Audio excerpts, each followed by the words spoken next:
So shall we start? He's continuing with the different aspects of just the life force. The life force which is not necessarily an expression of the divine energy. It is working in the field of darkness also. So that energy becomes darkened.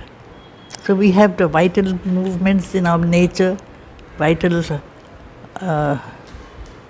expressions of force which are violent, ugly, often harmful. But the same life force, when it is put into the play of the higher consciousness, becomes a creative energy, becomes an expression of when you can overcome yourself and become something greater and higher, because that energy is there. So it is like saying, in itself, it is neither good nor bad. There are very few things that are really good or bad. There is this force, there is this energy. If it is at work in the field of inconscience and ignorance, it becomes darkened. That is why there is one sentence Mother has said, evil does not exist by itself. The only evil is ignorance. All comes from that world of unconsciousness and darkness. So if we live in that plane, if we are completely shut to or not open at all to the play of a higher energy, because that energy is everywhere. The play of the universal grace is everywhere. If we refuse to open ourselves to that, we are more receptive to the play of the forces of darkness, we become instruments of darkness. It's much easier, because that power is very strong. It's a universal force. The life energy is energy. It has to be channelized in the right direction, channelized by something that is more conscious, and therefore it can take us towards the light. Amid a tedious scroll of drab desires, drab is really dull, we don't use this energy for anything very powerful. Usually we have small demands, small enjoyments, whether they are based towards personal self, turned towards personal self-satisfaction. Very often that is the case. We live for ourselves. Our desires are turned towards ourselves. Sometimes for something greater. But otherwise it's drab. Drab is really dull, not noble, not great. We live in that world because we are the center of our own existence. And this central person, the I, is itself so unconscious. We are unconscious, we are ignorant, we are petty, we are small. The energy turning around us is just small. So all our activities, all our feelings, all our emotions are turned selfwards. That is the whole problem. We live for personal enjoyment, personal satisfaction. The enjoyments are small. They are not the enjoyment of wanting to conquer the universe. It's just to get what I want. If I get what I want, I'm happy. That is the first starting point of the play of the life force. It is turning around the ego. She writhed, a worm mid worms in nature's mud. Just like the worm. It has a life energy. The worm wants to live. It's difficult to explain, perhaps, for the worm itself to understand, why do I want to live? I don't know. I just don't want to die. That's exactly us. We want to continue to be. For what goal? For what reason? For what realization? Nothing much. Very small personal, you might say, fulfillment of some desires, some satisfactions. That is the whole littleness of our consciousness. That is where we are. Then, but that same energy, if it is turned and is open to the universal life force, Titan-statured, took all earth for food, there are some who have this enormous vital force. And these are the persons who are not satisfied with their just little satisfactions. They are egos, but they are massive egos, huge egos, like titans. Titans are not necessarily dark forces. Titans are forces, powerful, huge egos. Of this powerful force, if it can offer itself to the divine, can become an enormously marvelous instrument for change. But usually when the ego of this kind of person has grown so big, it doesn't break. It becomes bigger and bigger. And that is one of the dangers of ambition. One has a huge ambition. One wants to really take over the whole play of the forces around us for whatever reason. The reason is just for my personal satisfaction. I want to control. I want to take charge. The I gets bigger and bigger and bigger. But I have nothing to contribute to the progress of humanity. That is not my business. It is simply the universal play of force. So ambition, the seas for robe, for crown the stars, as if taking over the universe, the physical world. And the shouting strode from peak to giant peak, clamouring from worlds to conquer and to rule. Then, wantonly enamoured of sorrow's face, because that is drama. In us there is also a great love for tragedy, suffering. We don't come out of suffering because we don't want to. Something in us is distorted enough to feel that I'm special because I've been specially selected for some kind of exceptional pain. I feel very, very different from others. When my own suffering gives me a sense of my own individuality. I'm not like you. I'm going through difficulties, I'm going through pain, and I do not really want to come out of it because it gives me my identity for a very long time. And that is why Mother also says we don't want to come out of suffering, which is why we have been suffering for so long. Something in us loves it. We like to weep.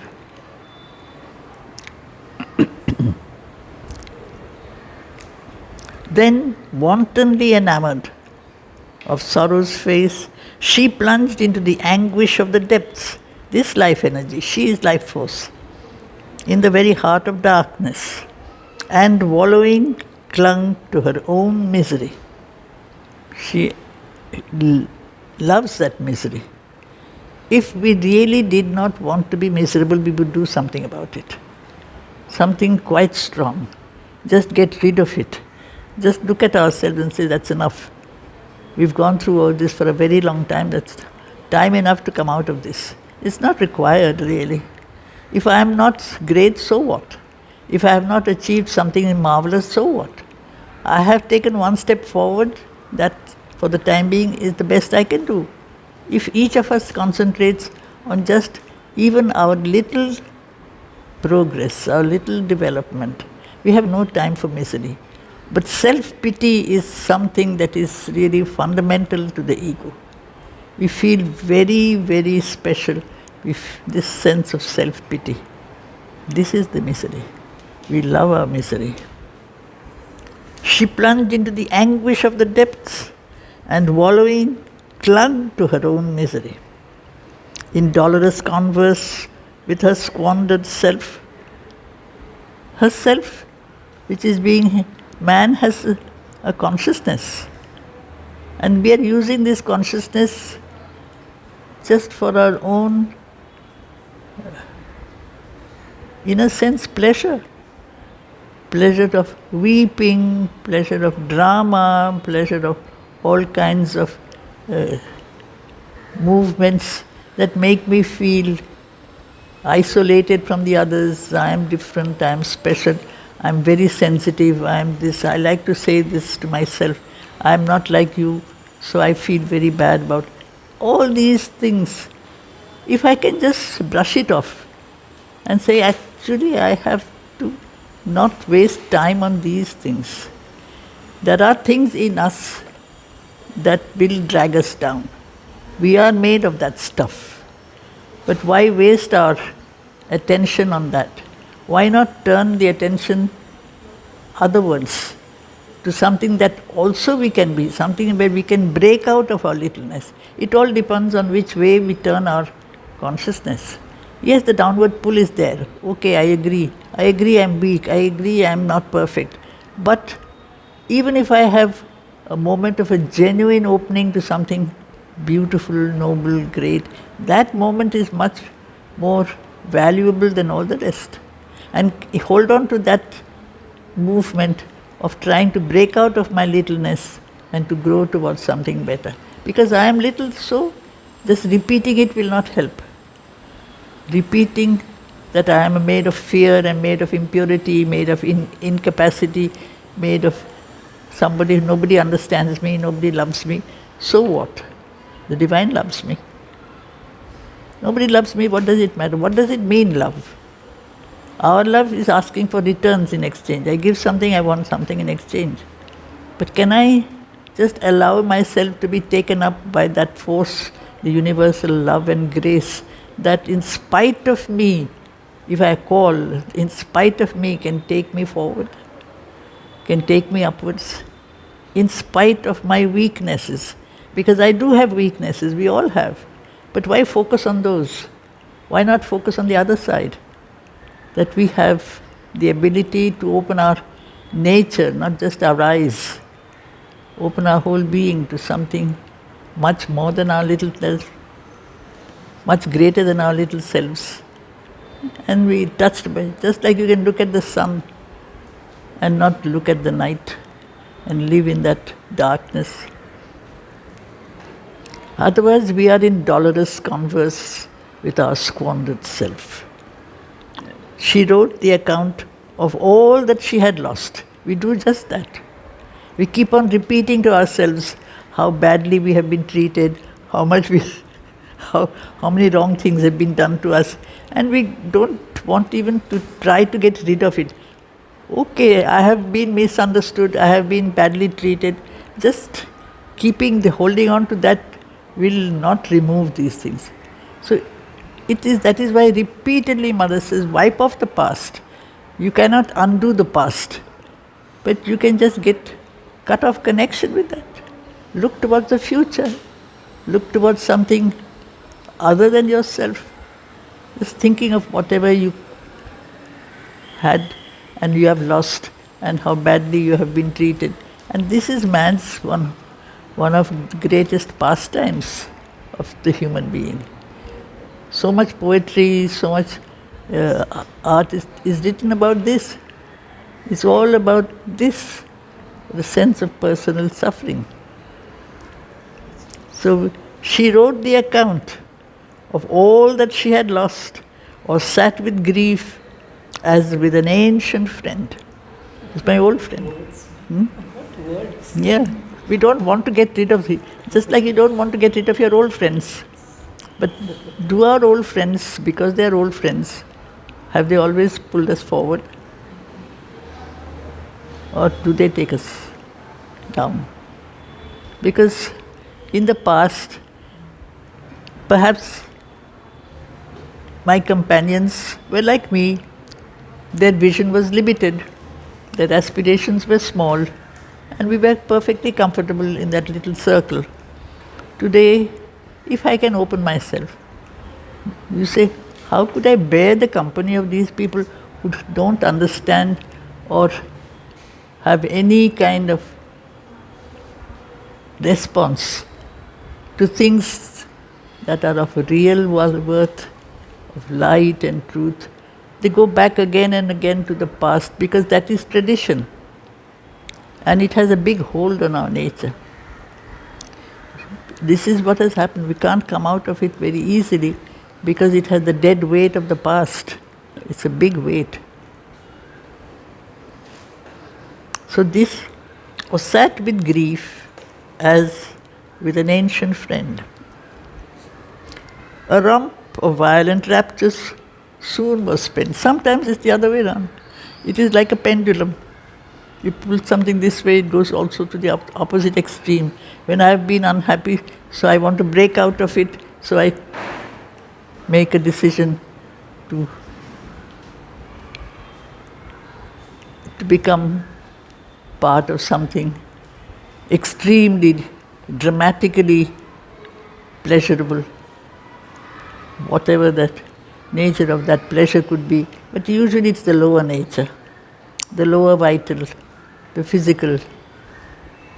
Spend my time in the enjoyment of merely physical and lower pleasures. It is like a romp. It is a game that is noisy, that is disorderly, and that does not give us any freedom from our lower nature. How long can that go on? The pleasures we can take in our lower activities soon was spent. That energy is, we feel very tired actually when we run after all these pleasures and when we run after all these activities where we are full of self-pity. You can wake up, sit in your corner and weep and come out of it very tired. It sucks the energy. It sucks our inner being. A romp of violent raptures soon was spent. Or she lingered, tied to an inadequate joy. Small things. We want small goals. That is the ordinary human play. Little pleasures, little enjoyments. A scene was planned for all her numberless moods. It is as if the divine has planned it out, made a whole drama. All the forces of the movements that can pass through the human nature, all are permitted to have their say. Like in a play, characters have their say. Each one says whatever he has to say. The divine has made the earth a stage and man is the actor. The drama is, as he says. The drama is the Lord's. Earth is the field where he allows the human actor to say his lines. But like an actor, the actor does not write the lines. The actor repeats the lines somebody else has written. They flow out of his mouth. If he is a good actor, it is very convincingly expressed. But it is not his words. What we do are not our words. Our actions are not ours. We are instruments of other forces. They are expressed by us. Much of our behavior, much of our language, much of our expression is not ours. We are not the originator of our life. And we are just channels. All kinds of, it's a very complex field of expression, where each could be the law and way of life. At any given moment you say, this is the most important thing. I want to be happy. All of us would like to say, I want to be happy. Now happiness will vary from person to person, from time to time, from age to age. When I was a very little child, I loved, say, a lollipop. Today I still may love a lollipop, but that's not the be-all and end-all of existence. It's not everything. It's not that I have to reject the lollipop, but I have other things that have come on my horizon. I can live for something more beautiful, more noble, more great. So that is the thing, that the sense of joy, the sense of happiness, which is the fundamental play of the life force. The life force is meant to be a projection of bliss, the divine creative Ananda. This Ananda, working in the field of darkness, gets darkened. It becomes small. In the consciousness, which is tiny, that fragment or spark of joy becomes darkened. That is how we are. But at any given moment, that particular pleasure or that particular goal becomes everything, the most important thing, where each could be the law and way of life, but none could offer a pure felicity. That is the main thing. None could give that perfect joy. There is the first line of the poem Life that Aurobindo has written. He describes life as daughter of delight, mystic miracle, daughter of delight. Life, thou ecstasy. But we don't even know what is delight. It is not a personal enjoyment. It is the very essence of the creative force. In the universe, the play that is at work and the force that is at work in all things is a divine joy of expressing himself. The divine is manifesting himself through all things. If I can feel that divine presence, anything can become the opportunity for manifesting that ananda. Anything. Just looking at a flower or listening to a bird can connect me to something much vaster than myself. But that is the whole thing. We have lost that connection. If I can connect myself to something much vaster than myself, and it is all around. Say just the color of a sunset. It's there. And if I can open to that, respond to that, for a while I forget myself. I'm lost in that sunset. I have become much vaster than myself. But none could offer a pure felicity. Only a flickering zest they left behind. The zest is, in the lemon that taste that is there. And after the lemon is taken, the zest is still there. Like that in life also there are occasions where the experience is gone, the zest remains. The tingling responses of the being, the nervous responses of the being are still there. Or the fierce lust that brings a dead fatigue, that passion of the lower nature, which demands satisfaction, and that demand is very tiring. When it demands, it has to be satisfied. And once that satisfaction is over, you are drained, you are tired. Amid her swift, untold variety, something remained, dissatisfied, ever the same. And behind all this, the original Ananda is there. It is always a search for joy. And what we experience in life is not that joy. So it is always dissatisfied. Whatever we have, you say, it's good, but it's not perfect. It's not what I want. It's not the ideal. And in the new, so only a phase of the old. So we repeat the same mistakes age after age, cycle after cycle. Evolution is not always upwards. It is a repetitive movement, a circular movement. We repeat the same difficulties because it's like a kind of a force that keeps on moving in a circle. And we are caught in that force. I can't come out. I'm trapped by this passion. I'm trapped by this desire. You see, life is like that. And for every hour, repeated all the rest. And every change prolonged the same unease. That is the thing, the sense of not being satisfied. Unease is not pain. Unease is a sense of discomfort. I'm not satisfied. Something is wrong. We always feel that something is not all right. What is that something? We don't go to that central issue. The central issue is the divine. And that connection is lost. Because that connection is lost, all the rest that we are running after does not have a lasting pleasure. Or when it is a pleasure or an enjoyment and goes away, it leaves a bitter taste in the mouth. What you have, you lose. A spirit of herself, an aim unsure. Tired soon of too much joy and happiness. We can't hold on even to happiness. Just for a little while, it's exciting. But excitement is fine for a little while. Then you are drained. You want to go home and rest because you've jumped and shouted and played and laughed, and now you want to rest, perhaps. She needs a spur of pleasure and of pain. Spur is that push, the push that is required to help us move forward. Life is often compared to a horse. The life energy is a horse.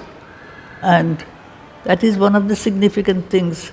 The master of this yoga is Ashwapati, the master of the horse, the lord of the horse, the lord of the life forces, who can channelize all his energies, who is not mastered by them, who has mastered them.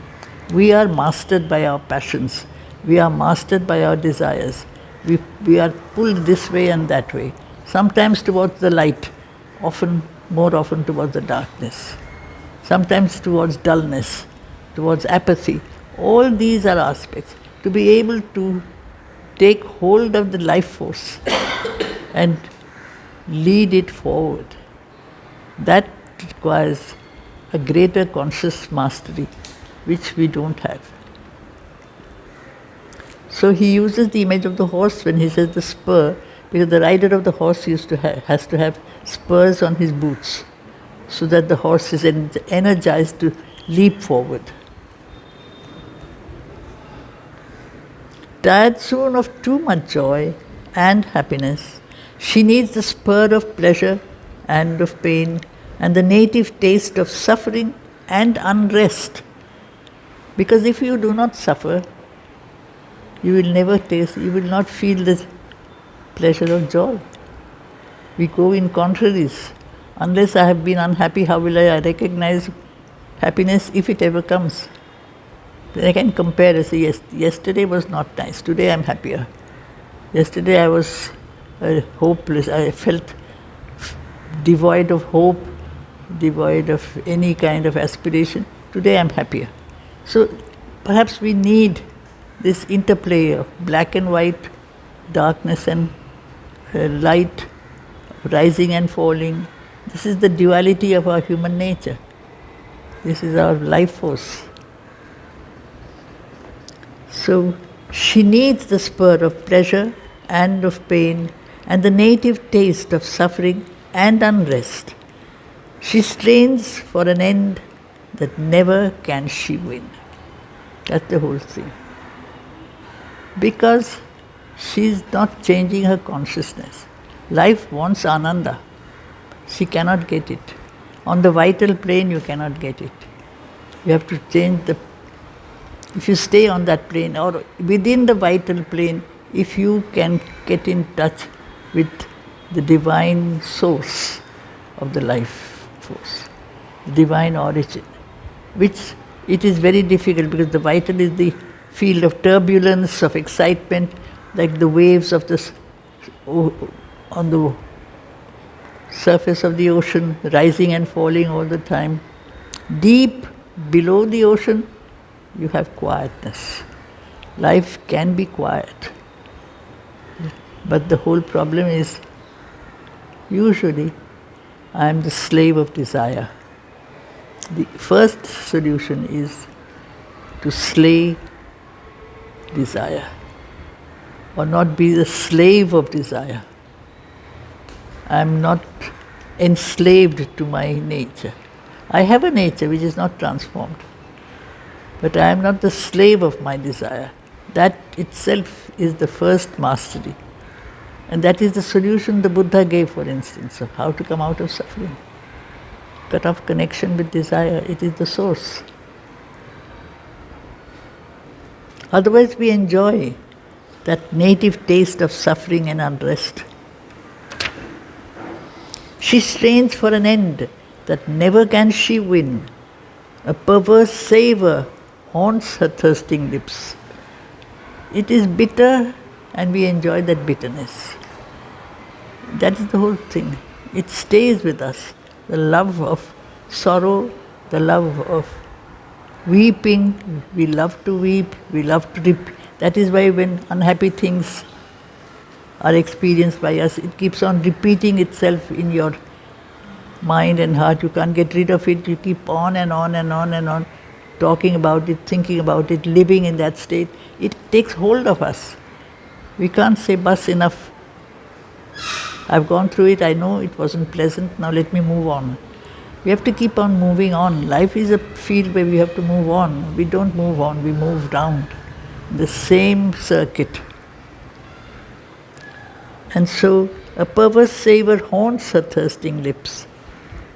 For the grief she weeps. She is unhappy that she has lost the grief,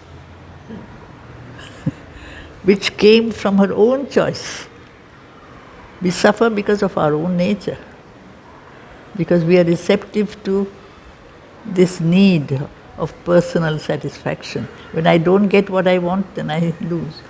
When I lose somebody I love, I grieve. It is not, why I'm grieving for whom? For myself. The person I loved is not there. So it's for this person whom I loved, whom I wanted, and I don't want to lose him. So I'm really concerned with me. I'm not concerned with what is the good thing for that soul, for that being. I'm not really aware of these things. So that is our whole problem. Our whole existence turns around the ego. For the pleasure yearns that racked with wounds her breast. Something that hurt her, she wants that. That hurt is pleasure. Some people love to be beaten. They do, they enjoy being tortured. It's a very perverted pleasure, but it is there. And you hurt me, you beat me. And that's where I feel that I am selected for a special experience. It is a very twisted nature, but it is there. It is not at all very rare. Aspiring to heaven, she turns her steps towards hell. We speak of wanting to enter into a world of light and joy, and actually we do everything that makes us turn away from that world. Chance she has chosen, and danger for playfellows. Fate's dreadful swing she has taken for cradle and seat. That is why we swing between different extremes. And so, if I turn myself towards the need for my personal satisfaction of desire, and I concentrate only on that, I am bound to get hurt. That is going to be my fate. If I can lose myself, forget my ego even for a little while, and offer myself as an instrument to a greater force, then I have perhaps the opportunity to open to something much vaster, much nobler, but I don't have it. So why has life become like this? Why are we like this? It's a world of mixed, you might say, vibrations, light and darkness, rising and falling, taking joy. When we take joy in pain, not only joy for the sake of joy, just all happiness, life is boring. If you have a life where there is no pain, you say it's a very boring life. Every day is happy. There have to be some days, it's like walking on a road, you need patches of shadow and patches of sunlight. Then you say, yes, this road is complex. My life becomes more complex. And it's plunging into that world, which is extremely, you get obsessed by this. There are writers and thinkers who plunge into that world, the lower vital world. And once you enter, they can't come out. They can't come out of it themselves. They live in that world of darkness. It gives to their life a certain power, a certain significance. There are very great writers who are like that. I don't know. You read certain books, you yourself can't come out of this. I don't know if you must have read Crime and Punishment. One of the greatest writers, one of the greatest novelists, Dostoevsky. The Russians had very powerful writers. And you read it and you will be haunted by it for I don't know how long. It takes hold of the vital because the person who is writing has plunged into that world and he's going through that world and he's transmitting it with such accuracy and such efficiency that if you are a good reader and you concentrate, you are captured. And then once you are captured, you are a prisoner, you can't come out. It is very, very difficult. Therefore, you have to be very careful about the books also that you read, about the companions that you keep, about the places where you go to, because they have all got their own atmospheres, their own consciousness. Why have this vital world so much power? Fate's dreadful swing she has taken for cradle and dress and seat. Yet, pure and bright from the timeless was her birth. That is what she was. She is the daughter of delight. She is a mystic miracle. That is her origin. Somewhere along the way, everything got twisted. That is exactly what Mother speaks of the perversity that takes place. I remember she gave the example when we were young. It's very easy to understand. There were projections, emanations of the divine creation. They give them like rays that are projected from the origin. She says, supposing you take a glass jar and you fill it with 3/4 or even more than 3/4 with water, and you put a very straight stick inside the jar, and you see the stick has become twisted, and this is us. Originally there is no perversity. Somewhere along the way something has, in the world of water is life. Water is the field of consciousness. We enter into that field unknowingly, without becoming aware of where we are going, and things get distorted and we have to go through all the problems. But originally there was no such distortion. There is only the divine energy that has gone forth from the source, from the Divine Mother. Yet pure and bright from the timeless was her birth. A lost world rapture lingers in her eyes, and as if she is unhappy herself, because she is the embodiment of joy, and the world is a field of her manifestation, and the world has to be an expression of delight. That is what we are supposed to do. Beauty and happiness are her native right, and endless bliss is her eternal home. At the origin of creation, it is this Ananda. That is the beginning of things, that is the end of things. Somewhere in the middle, a perversity has happened. That is the whole thing. Okay. To ask a question. Yes. Not from this. What does Savitri represent? Savitri represents that, to me, first of all, the mother, the power of transformation. She has, the word itself says, she is a ray from the sun. Savitra is the sun. Savitri is a projection of the ray from the sun. So she is not an evolving being. She is not an evolutionary being. She is a projection from the world of light. She has come down into this world to transform this world that has lost connection with the light. So it is the divine descent, the divine sacrifice. That is the whole power. Without her, the yoga cannot be done. That is why Sri Aurobindo said, my yoga cannot be done without the mother. She has chosen to come down.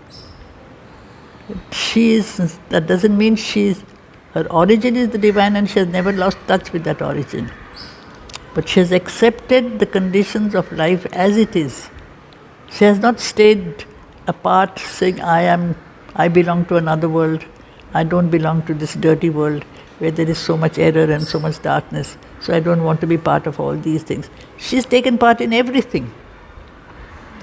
And by her example, perhaps, she's taken joy in everything.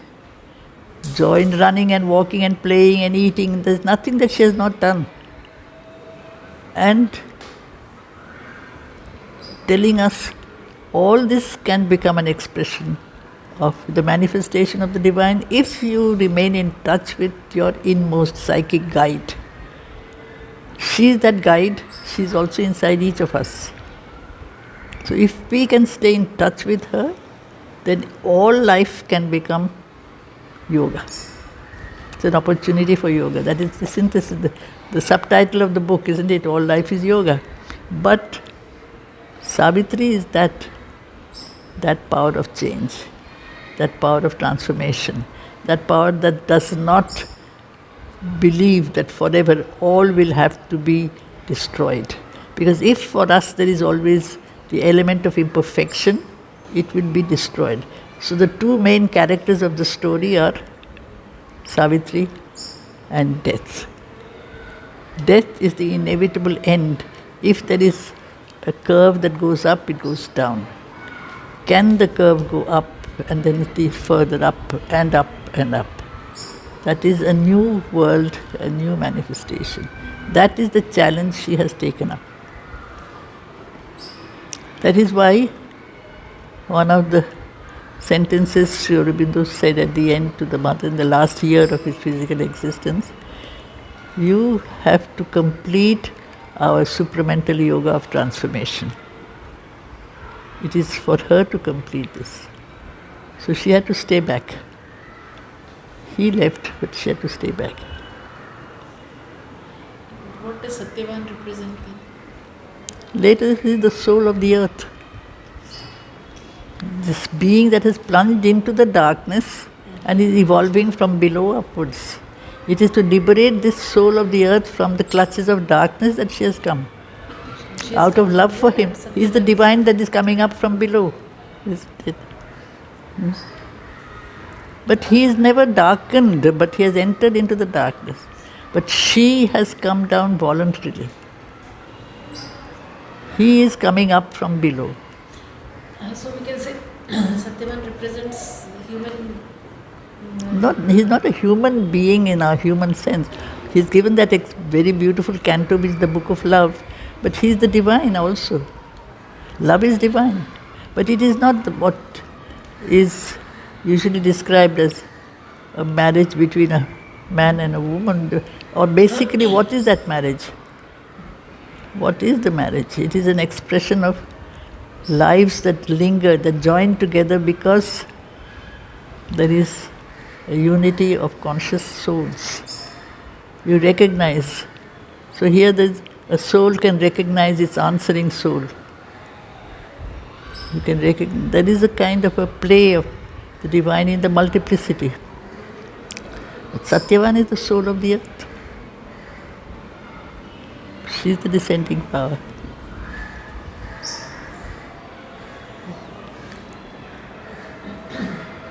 So the final journey is after both of them meeting and proceeding. I mean, like both somebody was a descent and the ascent of the soul from here, meeting together or marriage, which we can say. That is. No, that becomes the occasion, unless they met. The occasion of taking out from the path of man's journey that which stops him from going forward eternally. You're trapped in your mortality. She is the soul of the earth. To remove that, so he otherwise will have to fall back. That's why death will never touch Savitri. Death is afraid of Savitri. Death will take hold of Satyavan. But death is not death. Death is not an end. There's beautiful lines about death here. At the end, death is a mask. Death is a dim mask. She sees behind the face Behind the mask, she sees the face. Death, the mask had grown a wonderful face. That is what Savitri recognizes. Death is a power. We cannot live forever as we are. We don't have the energy to continue for all eternity. We do not have the consciousness at present. Death has to come. Until we become manifestations of the eternal, we cannot live for eternity. Isn't it? So he has come to, she has come to remove that. What is? Yes. That is she's the power of transformation. That is her task. That is why when she read Savitri, she told Sri Aurobindo, you have put all my experiences in this book. All that I have come for and all my experiences are here.